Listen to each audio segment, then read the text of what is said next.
बच्चों, mastermind classes के YouTube channel में आप सभी का स्वागत है। Class 12 physics Hindi medium first lecture है आज। तो आज हम पहले ये जानेंगे कि क्लास 12 में हम लोग को फिजिक्स में पढ़ना क्या है, जो चैप्टर्स हैं वो किस आधार पे बटे हुए हैं। ठीक है, चलिए तो ध्यान देंगे। एनसीईआरटी सिलेबस की हम बात कर रहे हैं।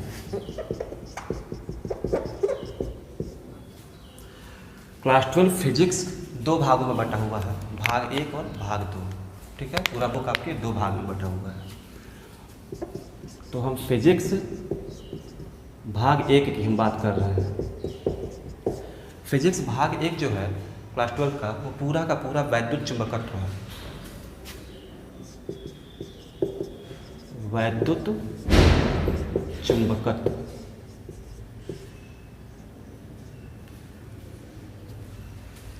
इसमें ये दो भागों में बटा हुआ है। वैद्युत चुंबकत्व दो भागों में बटा हुआ है। पहला भाग इसका है स्थिर वैद्युतिकी और इसका दूसरा भाग है वैद्युत गतिकी।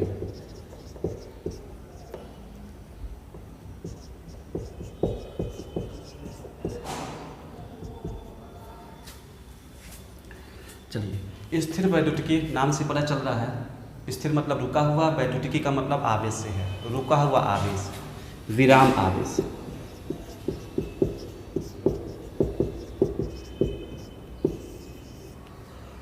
और वैद्युत गतिकी, वैद्युत मतलब आवेश, गतिकी का मतलब गतिशील, गतिशील आवेश।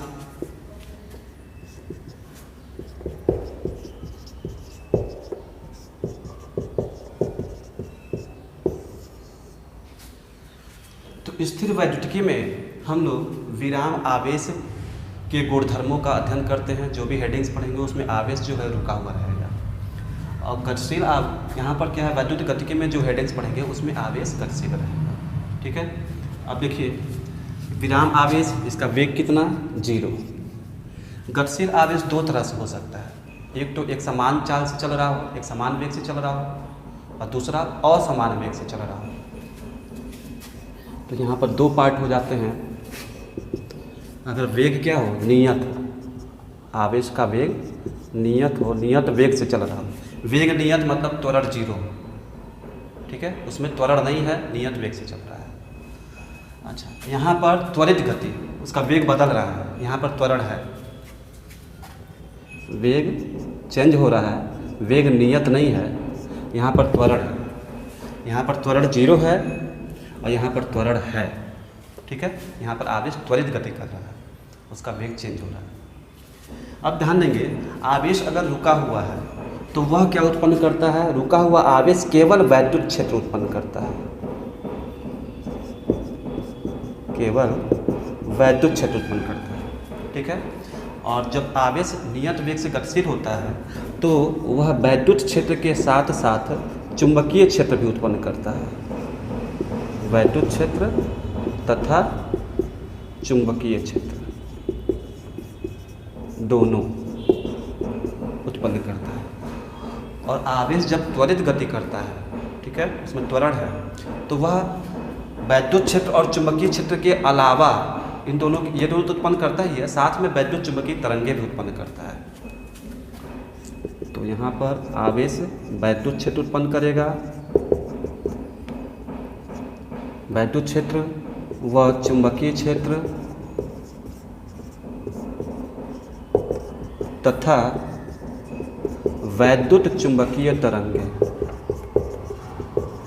वैद्युत चुंबकीय तरंगे भी उत्सर्जित करेगा। ठीक है, ये जो बात बताए हैं काफ़ी इम्पोर्टेंट है, याद रखेंगे। यहाँ पर स्थिर वैद्युतिकी में स्टार्टिंग के जो 3 चैप्टर्स हैं वो स्थिर वैद्युतिकी के हैं।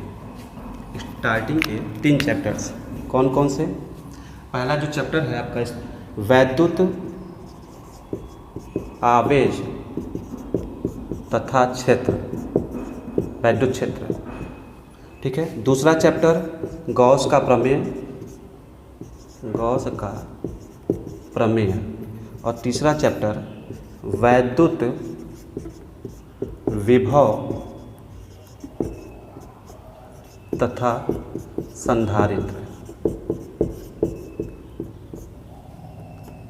ये 3 चैप्टर्स स्टार्टिंग के वो स्थिर वैद्युतिकी के हैं, ठीक है। इसमें कौन कौन से चैप्टर्स आपको पढ़ने हैं? Chapter number 1, chapter number 2, chapter number 3, chapter number 4 इसमें आएगा, चैप्टर नंबर 4, ठीक है। उसका नाम है विद्युत धारा,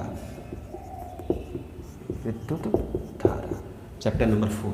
चैप्टर नंबर 5 है गतिमान आवेश तथा चुंबकत्व, गतिमान आवेश तथा चुंबकत्व, ठीक है। चैप्टर नंबर 6 है भू चुंबकत्व,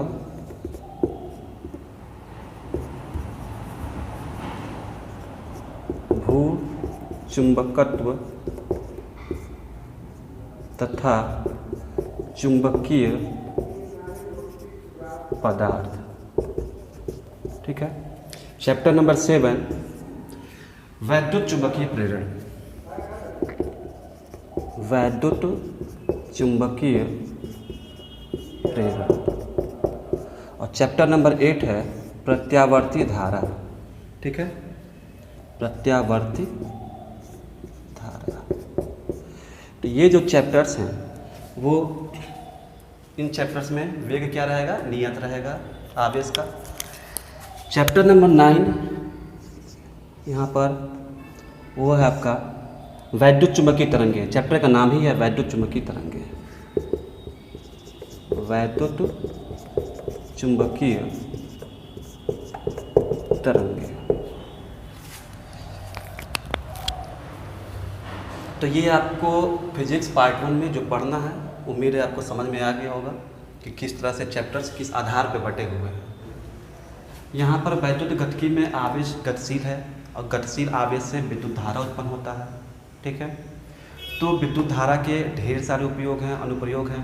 तो वैद्युत गतिकी के अनुप्रयोग बहुत सारे हो गए, पंखा, कूलर, AC, ठीक है। इन सब में क्या है? विद्युत धारा यूज होता है। तो इसके अनुप्रयोग या उपयोग क्या है? बहुत ज़्यादा है। बात आ रहा है कि स्थिर वैद्युतिकी के अनुप्रयोग क्या है। तो आपकी बुक में पहला क्वेश्चन यही है कि स्थिर वैद्युतिकी क्या होता है और इसके अनुप्रयोग बताएंगे, इसके उपयोग बताएंगे, ठीक है। तो चलिए स्टार्ट करते हैं। तो स्थिर वैद्युतिकी की परिभाषा क्या लिखेंगे कि भौतिक विज्ञान की वह शाखा जिसमें विराम आवेश के गुणधर्मों का अध्ययन किया जाता है, स्थिर वैद्युतिकी कहलाता है। भौतिक विज्ञान की वह शाखा जिसमें विराम आवेश के गुणधर्मों का अध्ययन किया जाता है, गुणधर्मों का अध्ययन किया जाता है,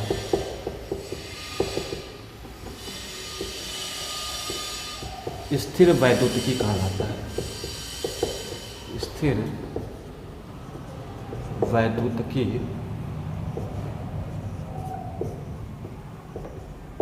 कहलाता है।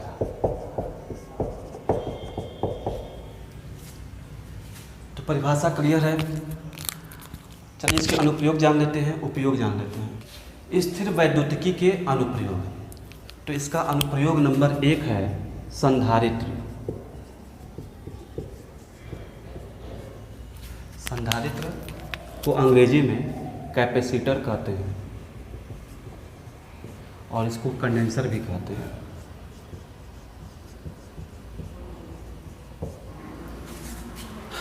इसका इमेज आप स्क्रीन पर देख सकते हैं। यह इलेक्ट्रॉनिक सर्किट में लगा रहता है, टीवी की सर्किट में, रेडियो के सर्किट में, कंप्यूटर के सर्किट में लगा रहता है, ठीक है। इसके अलावा ये फैन में भी लगा रहता है, फैन में एक सफ़ेद सा बड़ा सा लगा रहता है, ठीक है। इसका काम क्या है? तो ये आवेश स्टोर करता है, आवेश एकत्रित करता है, संचय करता है। आवेश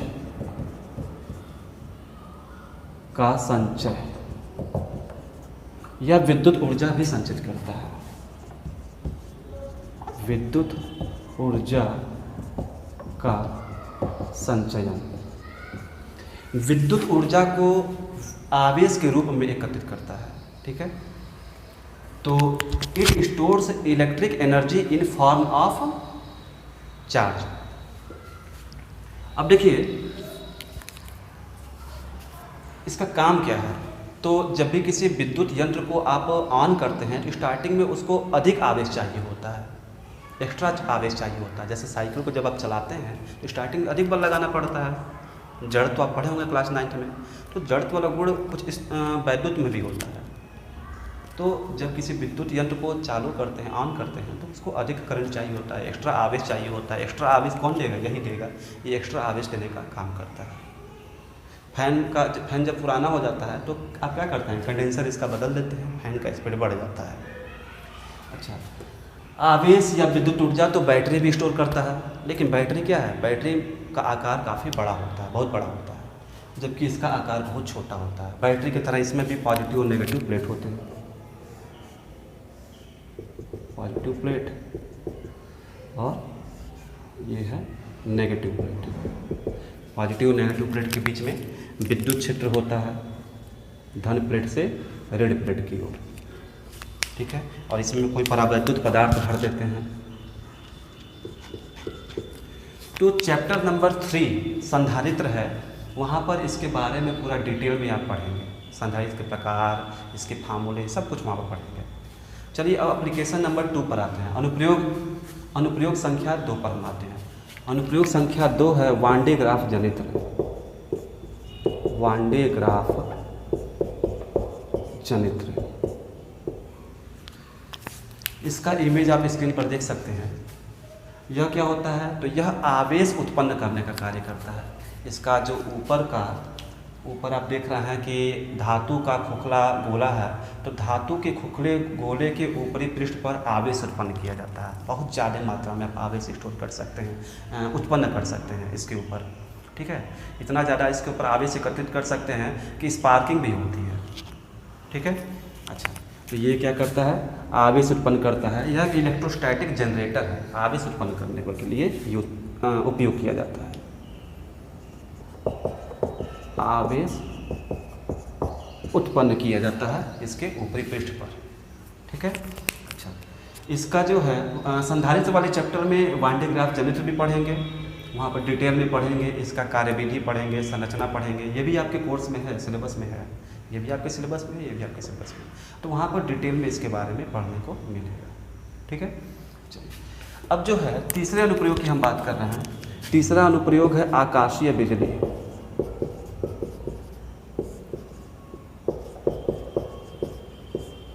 आकाशीय बिजली को आप अंग्रेजी में लाइटनिंग कहते हैं। लाइटनिंग,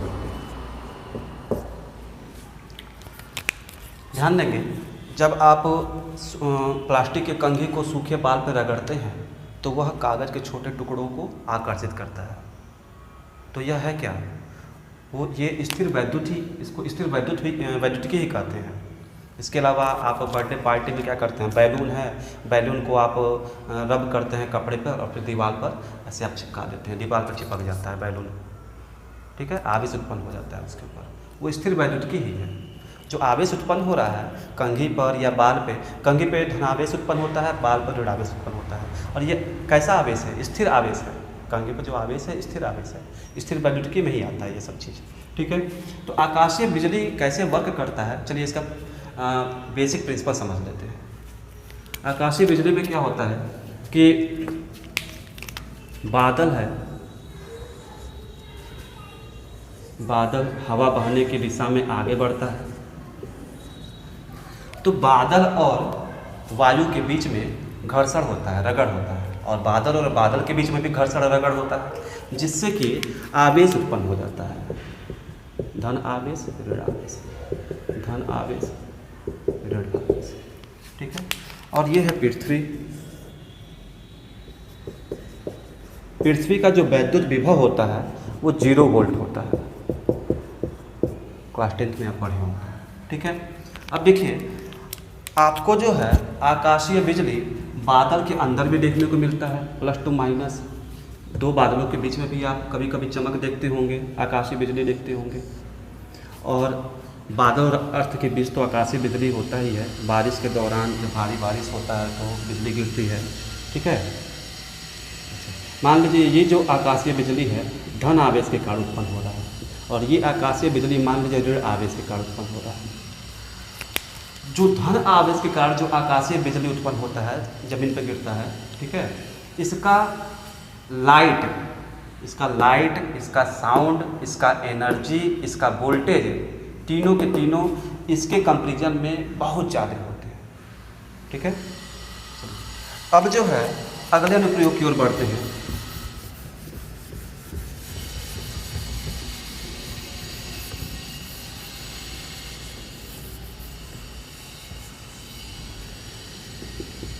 अनुप्रयोग संख्या 4, स्थिर वैद्युत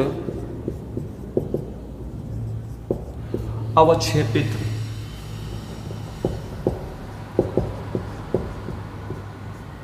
ठीक है, अंग्रेजी में इसको इलेक्ट्रोस्टैटिक प्रेसिपिटेटर कहते हैं, प्रेसिपिटेटर।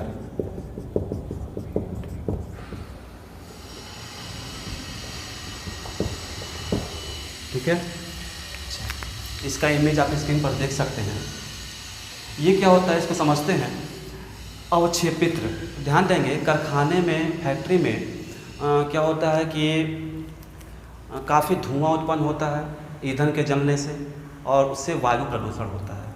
तो वायु प्रदूषण को कंट्रोल करने के लिए, वायु प्रदूषण ज़्यादा मात्रा में न हो, इसको रोकने के लिए उपाय किया जाता है, स्थिर वैद्युत अवक्षेपित्र लगाया जाता है। चलिए इसका बेसिक प्रिंसिपल समझ लेते हैं कैसे ये वर्क करता है। तो ये आपका चिमनी है, और चिमनी से जो है धुआं निकलता है, कार्बन के कण निकलते हैं। धुआं है क्या? धुआं आपका कार्बन से बना होता है। तो धुआं पहले क्या होता है, इसको शुद्ध करते हैं ताकि, और उसके बाद बाहर जाने देते हैं। क्या होता है इसमें कि एक अवक्षेपित्र लगाते हैं।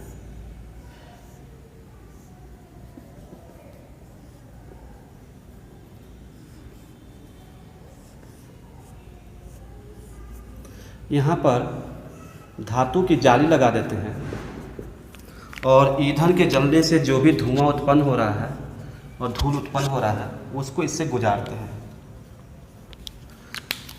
ये जो धातु की जाली है इसको धन विद्युत स्रोत से जोड़ दिया जाता है। धन विद्युत स्रोत से जोड़ देते हैं, जिससे इसके ऊपर पॉजिटिव चार्ज आ जाता है। इस जाली के ऊपर पॉजिटिव चार्ज आ जाता है। अब ये क्या होता है कि धूल मिट्टी के कण और ये कार्बन के जो कण हैं, ये धुआं के कण आगे बढ़ते हैं, इससे गुजरते हैं, फिल्टर होकर जब आगे बढ़ते हैं तो उनके ऊपर धनावेश आ जाता है। इन कणों के ऊपर धनावेश आ जाता है। अब यहाँ पर वैद्युत क्षेत्र लगाते हैं। इसको बड़ा से कंडेंसर समझ सकते हैं। कैपेसिटर में भी क्या है, पॉजिटिव नेगेटिव प्लेट है। उसी तरह से ये बहुत बड़ा कैपेसिटर यहाँ लगा होता है। ठीक है, पॉजिटिव प्लेट और नेगेटिव प्लेट दोनों के बीच में वैद्युत क्षेत्र है। इसको पॉजिटिव सप्लाई दिया गया है और इसको नेगेटिव सप्लाई दिया गया है। तो ये जो धुआं के कण है, धूल मिट्टी के कण है, कार्बन के कण है, ये किस प्लेट की ओर आकर्षित होंगे? तो ये ऋण प्लेट की ओर आकर्षित होंगे, क्योंकि इनके ऊपर धन आवेश है। ऋण प्लेट पर आकर्षित होकर चले जाते हैं और ऋण प्लेट पर एकत्रित हो जाते हैं, जिनको बाद में निकाल लेते हैं, अलग कर लेते हैं प्लेट से, और शुद्ध वायु आगे बढ़ता है।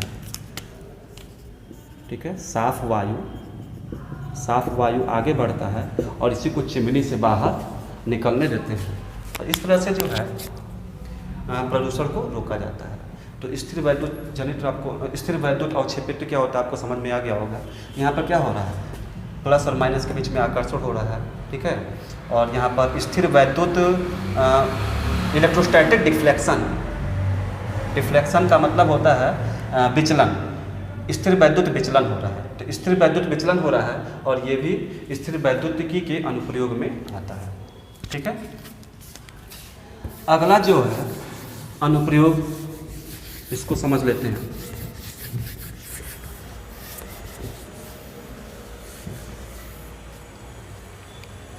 अनुप्रयोग संख्या 5, स्प्रे पेंटिंग।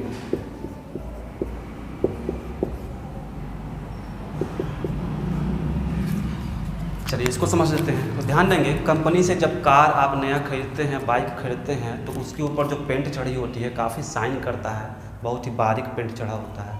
उस तरह से अगर आप घर पे उस तरह का पेंट आप हाथ से नहीं कर पाएंगे, ब्रश से नहीं कर पाएंगे। तो वो जो पेंटिंग होती है स्प्रे पेंटिंग होती है, ठीक है। और इसका वर्किंग प्रिंसिपल आपको समझना है, तो चलिए इसका प्रिंसिपल हम समझा देते हैं।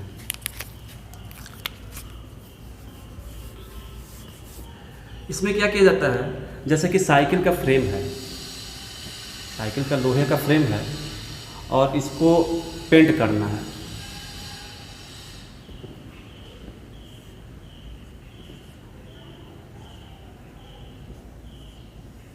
इसको पेंट करना है तो कंपनी क्या करती है, कंपनी में जो भी काम करने वाले हैं वो इसको किसी दृढ़ आधार से लटका देते हैं, ठीक है। और इसको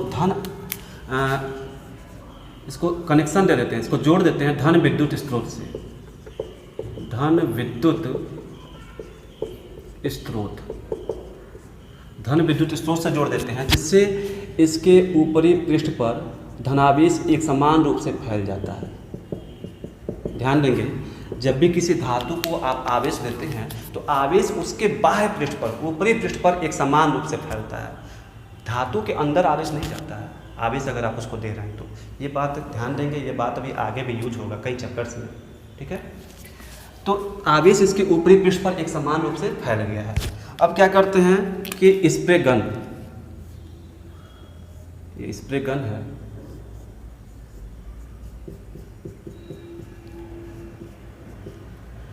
स्प्रे गन का ये नोजल है। स्प्रे गन के नोजल को ऋण विद्युत स्रोत से जोड़ देते हैं, ऋण विद्युत स्रोत से जोड़ देते हैं, ठीक है। सोर्स ऑफ नेगेटिव चार्ज से जोड़ देते हैं इसके नोजल को, और इसको जोड़े हैं सोर्स ऑफ पॉजिटिव चार्ज से। तो अब जो पेंट निकलता है, पेंट की जो फुहार निकलती है, छोटे छोटे बूंदें निकलती है, बहुत ही छोटे छोटे, उन बूंदों के ऊपर ऋण आवेश आ जाता है, बूंदों के ऊपर ऋण आवेश आ जाता है। अब वो पेंट इधर उधर नहीं जाएगा, वो आकर्षण के कारण, स्थिर विद्युत आकर्षण के कारण इसके ऊपर एक पतले परत के रूप में चिपक जाएगा आकर्षण के कारण, ठीक है। बहुत ही बारीक पेंटिंग होगी यहाँ पर, और ये पेंट इधर उधर गिरेगा भी नहीं, केवल आकर्षण होगा, ठीक है। तो इस तरह से जो है इस पर पेंटिंग काम करता है, और इस तरह से जो पेंटिंग आपको मिलती है काफ़ी उसमें शाइनिंग होता है और बहुत स्मूथ पेंटिंग होती है, ठीक है। अगला अनुप्रयोग इसका समझते हैं।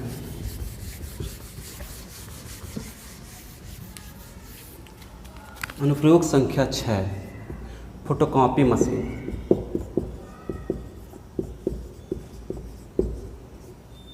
फोटोकॉपी मशीन भी स्थिर वैद्युतिकी के अनुप्रयोग में आता है, ठीक है। इसके उदाहरण में इसके उपयोग में आता है। चलिए तो इसको समझते हैं। देखिए फोटोकॉपी मशीन का बेसिक प्रिंसिपल क्या है, कैसे वर्क करता है। देखिए यहाँ पर फोटोकॉपी मशीन में एक ड्रम होता है जो कि एल्युमिनियम का बना होता है, एल्युमिनियम का ड्रम होता है, एल्युमिनियम का, और इसके ऊपर कोटिंग किया गया होता है, बारीक परत चढ़ा रहता है, पॉलिश चढ़ा रहता है सिलेनियम का, सिलेनियम की बारीक परत चढ़ाई जाती है इसके ऊपर।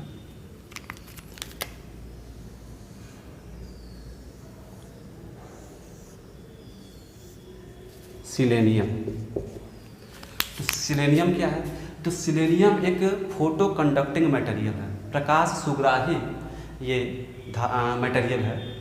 मतलब क्या है, मतलब कि जब इस पर लाइट पड़ता है तब ये सुचालक की तरह बिहेव करता है, और जब अगर इसको अंधेरे में रख देंगे तो ये कुचालक की तरह बिहेव करेगा। जब अगर इस पर लाइट नहीं पड़ेगा तो ये कुचालक की तरह बिहेव करेगा, और जब लाइट पड़ेगा तो ये सुचालक की तरह बिहेव करेगा, विद्युत धारा बहेगा, आवेश बहेगा, आवेश का प्रभाव होगा, ठीक है। तो सिलेनियम की इसके ऊपर कोटिंग की गई होती है ड्रम के ऊपर। अब देखिए जो भी डॉक्यूमेंट है जिसका आपको फोटोकॉपी निकालना है, ये कागज़ है, मान लीजिए कागज़ पे लिखा हुआ है ई, इसका आपको प्रिंट आउट निकालना है। तो यहाँ पर एक रॉड, ये प्रकाश स्रोत है। आप फोटोकॉपी कराने जाते होंगे दुकान पर, देखते होंगे कि लाइट जो है एक रेखीय लाइट रहता है, रेखीय प्रकाश स्रोत ऐसे दौड़ता है, दौड़ेगा, इसको स्कैन करेगा, ठीक है, हरे रंग का रोशनी निकलता है, तो इससे लाइट पड़ेगा इस पर, और यहाँ लेंस होता है, लेंस क्या करता है, इस लाइट को फोकस करता है ड्रम के ऊपर।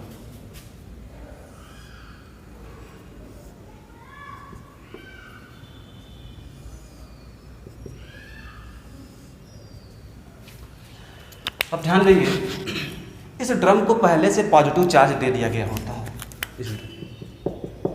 इस ड्रम को पहले से पॉजिटिव चार्ज दे दिया गया होता है।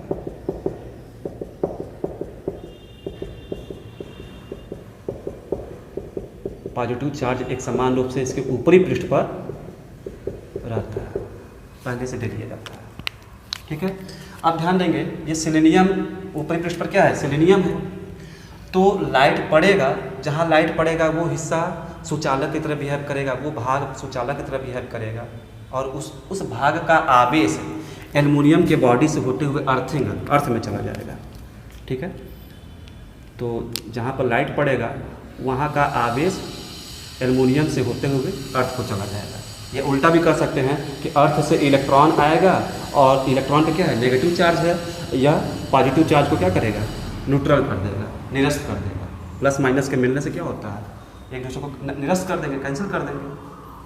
अच्छा, अब देखिए, कागज पे जो वाइट एरिया है, जो सफ़ेद भाग है, वहाँ से प्रकाश परावर्तित होगा और ड्रम पर गिरेगा, लेकिन जो ई लिखा हुआ है, ई जो है डार्क है, ठीक है, ब्लैक टाइप का है, तो डार्क जो एरिया है वो प्रकाश को परावर्तित नहीं करेगा।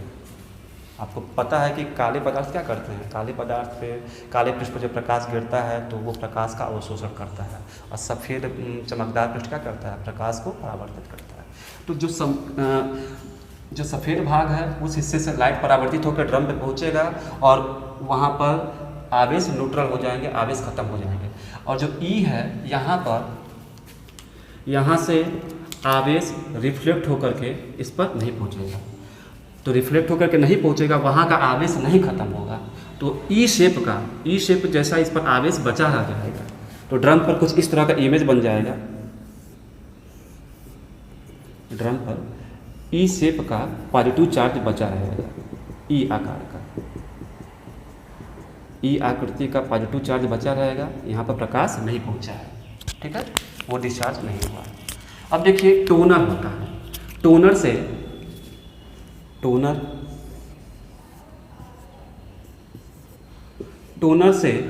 इंक निकलता है। कैसा इंक रहता है, तो सूखा इंक रहता है, पाउडर वाला इंक होता है, ठीक है, पाउडर वाला इंक होती है, सूखी स्याही होती है, उसको आप मैग्नेटिक इंक बोलते हैं, उसको वो नेगेटिव चार्ज दिया जाता है। तो जो भी इस टोनर के अंदर पाउडर है उस पर नेगेटिव चार्ज, पाउडर के ऊपर नेगेटिव चार्ज, तो वो नेगेटिव चार्ज क्या होगा, वो नेगेटिव चार्ज इसके ऊपर अट्रैक्ट होकर के चिपक जाएगा, ठीक है। तो पाउडर यहाँ चिपकेगा आकर्षण के कारण और ई बन जाएगा, ठीक है। अब जो कागज़ तैयार हुआ, इस कागज़ को अगर आप फूकेंगे तो इस पर की स्याही वापस उड़ जाएगा, उस पर अच्छे से वो बैठ जाए, वो सूखा स्याही है, अच्छे से बैठ जाए, चिपक जाए, इसके लिए क्या करते हैं, हीटिंग रोलर से पास करते हैं कागज़ को।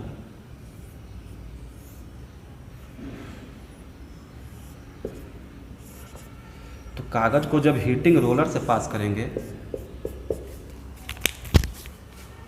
तो क्या होगा, जो सूखा स्याही है वो पिघल जाता है, और सूखा स्याही पिघल जाएगा और कागज़ में ही एब्जॉर्ब हो जाएगा, अवशोषित हो जाएगा, ठीक है। पहले सूखा था, अब गीला हो जाएगा, पिघल जाएगा, ठीक है, गर्म होने पर। ये हीटिंग रॉड्स है, तो गर्म होने के बाद सूखा स्याही पिघल जाता है, कागज़ में ही अवशोषित हो जाता है, और इस तरह से इमेज मिल जाता है, और अब उस कागज़ को फूकेंगे तो उस पर का लेटर नहीं हटेगा। ये फोटोकॉपी के वर्क करने का प्रिंसिपल है। यहाँ भी क्या हो रहा है, इलेक्ट्रोस्टैटिक अट्रैक्शन हो रहा है, स्थिर विद्युत आकर्षण, इसको स्थिर विद्युत आकर्षण बोलेंगे। तो ये स्थिर विद्युतिकी के अनुप्रयोग में यह भी आता है। तो यह फोटोकॉपी मशीन के वर्क करने का बेसिक प्रिंसिपल है, ठीक है। चलिए अगले अनुप्रयोग की ओर बढ़ते हैं। अनुप्रयोग नंबर 7, अनुप्रयोग नंबर 7 में जो है क्या है, तो खनिजों का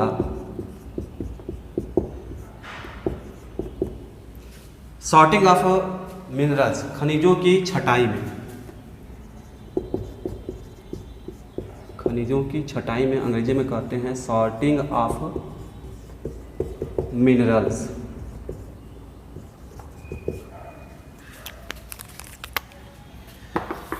ये जमीन से जो अयस्क निकाले जाते हैं वो कई अयस्क आपस में कभी कभी मिक्स होते हैं, उनको अलग करना पड़ता है। तो अलग करने के लिए इलेक्ट्रोस्टैटिक के स्थिर विद्युत के सिद्धांत यूज किए जाते हैं।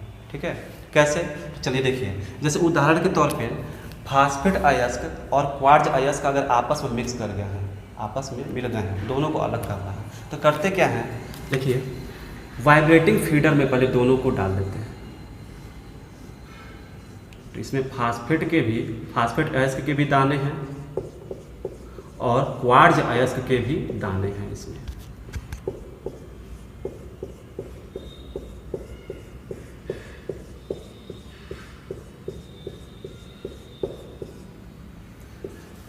क्वार्ज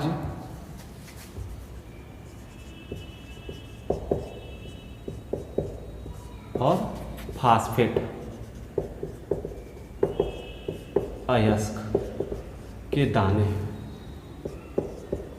दोनों को अलग करना है। तो पहले वाइब्रेटिंग फीडर में डाल देते हैं। वाइब्रेटिंग फीडर बहुत तेज़ी से वाइब्रेट करता है, जिससे इनके दानों के बीच में घर्षण होता है। इन दोनों के दानों के बीच में घर्षण होता है बहुत ज़्यादा। घर्षण से क्वार्ज के ऊपर पॉजिटिव चार्ज आ जाता है और फास्फेट के दानों के ऊपर नेगेटिव चार्ज आ जाता है। अब दोनों के दानों को आगे बढ़ाते हैं और विद्युत क्षेत्र से गुजारते हैं। कैपेसिटर, बहुत बड़ा कैपेसिटर है, उससे पास कराएंगे। ठीक है, विद्युत क्षेत्र से गुजारेंगे। तो क्वार्ज की एक पॉजिटिव प्लेट है और एक नेगेटिव प्लेट है। ये पॉजिटिव सप्लाई दिया गया, इसको नेगेटिव सप्लाई दिया गया। तो दोनों प्लेटों के बीच में क्या है, विद्युत क्षेत्र है। अब क्वार्ज के दानों के ऊपर धन आवेश आ गया है, तो वो किधर अट्रैक्ट होंगे, वो रेड प्लेट की ओर अट्रैक्ट होंगे क्वार्ज के दाने। और फास्फेट के दानों पर ऋण आवेश आ गया है, तो वो किधर अट्रैक्ट होंगे, प्लस प्लेट की ओर अट्रैक्ट होंगे।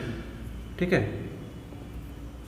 तो इस तरह से इनके दाने जो है अलग अलग प्लेटों की ओर आकर्षित होकर अलग अलग हो जाते हैं और इनको अलग अलग बर्तन में एकत्रित कर लेते हैं।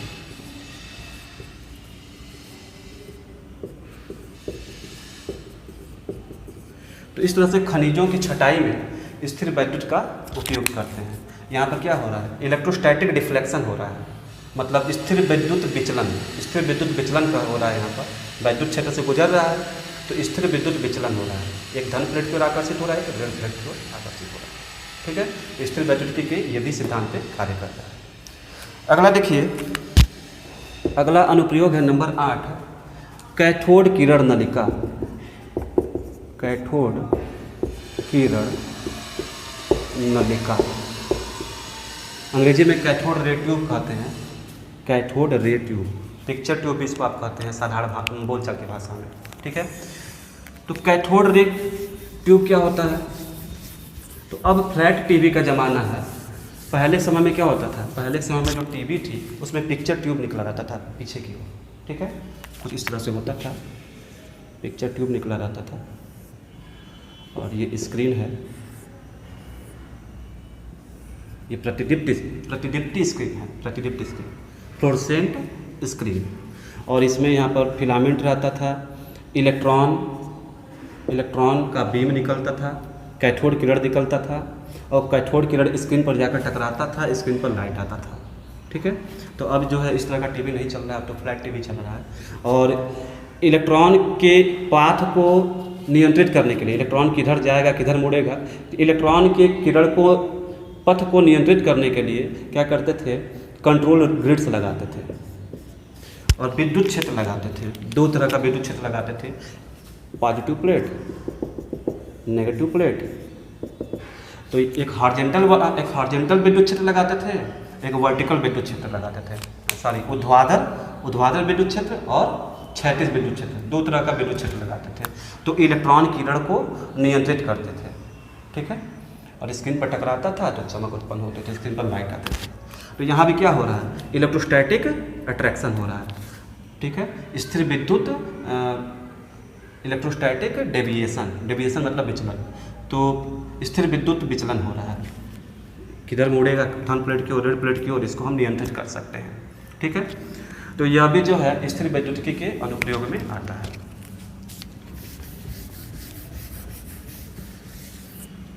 लास्ट एक अनुप्रयोग जान लीजिए,